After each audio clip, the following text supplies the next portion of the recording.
Mrs. Rajavi,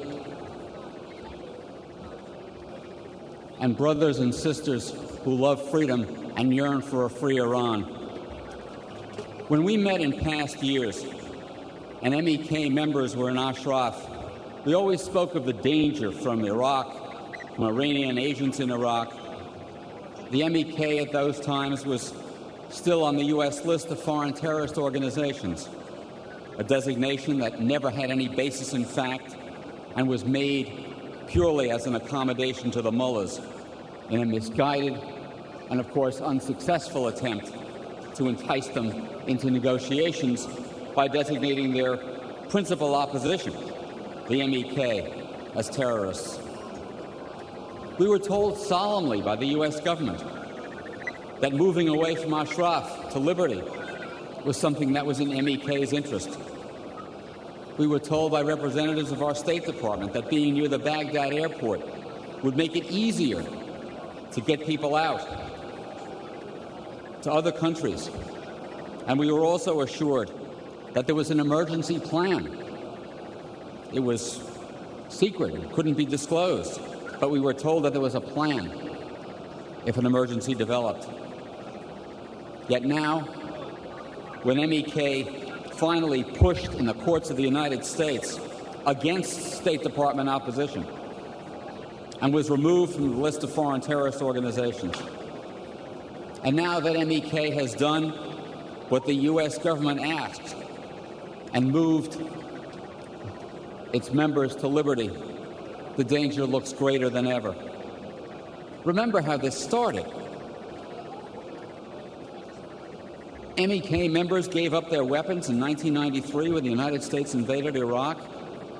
They were vetted, all of them, by the FBI and found to have no terrorist connections. They were given personal, individual guarantees by U.S. representatives, including the U.S. military, that they would be treated as protected persons under the Geneva Conventions. Even as their situation has gotten progressively worse, these assurances continued. We are now at a crisis point. A new president has been elected in Iran. And as you heard from Mayor Giuliani, and we are certain to hear from our State Department, that we must be accommodating to this person because he is a moderate. Rouhani, a moderate?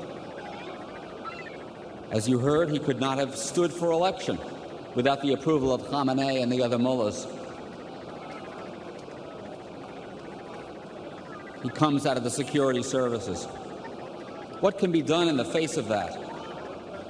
Well, what can be done in the face of that is to take inspiration from the residents of the people who are living in a place ironically called liberty that is really concentration camp liberty, and tell them that they are not forgotten and that they will not be forgotten. Those of us who were enlisted by our State Department to help convince the residents of Ashraf must bear some special responsibility in this crisis. And I'll tell you, I was there when that happened. And I can vouch for the fact that, as Mrs. Rajavi told you, Kobler asked very specific questions about Masoud Rajavi, and it made our blood run cold. But I'm also here to tell the residents and our own State Department that I recognize my own responsibility in this matter, and I'm not going to shrink from it or shirk it. I promise you, and I promise them, that I will not stop speaking out until the residents of Camp Liberty are free to rejoin the struggle that we're all in, and that is the struggle for a free Iran. That I pledge to you and to them. Thank you very much.